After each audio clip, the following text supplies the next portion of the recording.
வேணும், அரிசி வேணும், லூசு மூதேவி ஒரு கை வேணும். ஏன்னா மண்ணல்லையே ரொம்ப. சரி சரி பாவடை கட்டுறது என்ன? பாவடை கட்டுறதுக்கு பாவடை நாடாதான் வேணும் கட்டுறது. உனக்கு முதல்ல குண்டி வேணும். அது ரொம்ப கிழக்கிழக்கில் இருக்கு, ஒன்றும் பிரச்சனை இல்லை.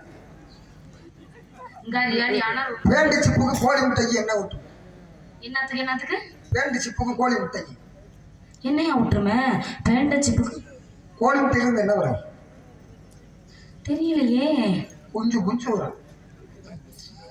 அவன் பேண்டு சிப்புல இருந்து ஆட்டுக்குட்டி கண்டுக்குட்டிங்க வரும். எப்படியா இங்கிட்ட அறிவா பேசுற? ஐஸ் திங்கிறதுக்கு என்ன? ஐஸ் திங்கிறதுக்கு வாய்தாயா வேணும். ஒரு ஐஸ் வேணும். அறிவாளி பப்புனுக்கார கூட்டினா முட்டு அறிவாளியா கூட்டிட்டு வந்திருக்கீங்களா? முறுக்கு புளிக்கிறதுக்கு என்ன வேணும்? அந்த இது வேணும், அந்த மிஷின் மாதிரி ஒன்று அமர்த்துறது. என்னங்களா மிஷின்? ஏன்னா மாவு உள்ள போட்டு இப்படி அமர்த்தி இப்படி புடிவாங்க. முறுக்கு உலக்க. முறுக்கு உலக்க. அது வேணுங்கிற. ஆமா. அதை வச்சு நீ புரிஞ்சிடலாம். அதை வச்சா புரிஞ்சிடலாம். ஒரு நொண்டிட்ட கொண்டு நொண்டிக்கு கரண்ட கொண்டு கொடுத்து புளிச்சுனா புளிவானா? இல்லையே புளிய மாட்டேன். போஸ்ட் மரத்துக்கு பணம் மரத்துக்கு என்ன வித்தியாசம்? போஸ்ட்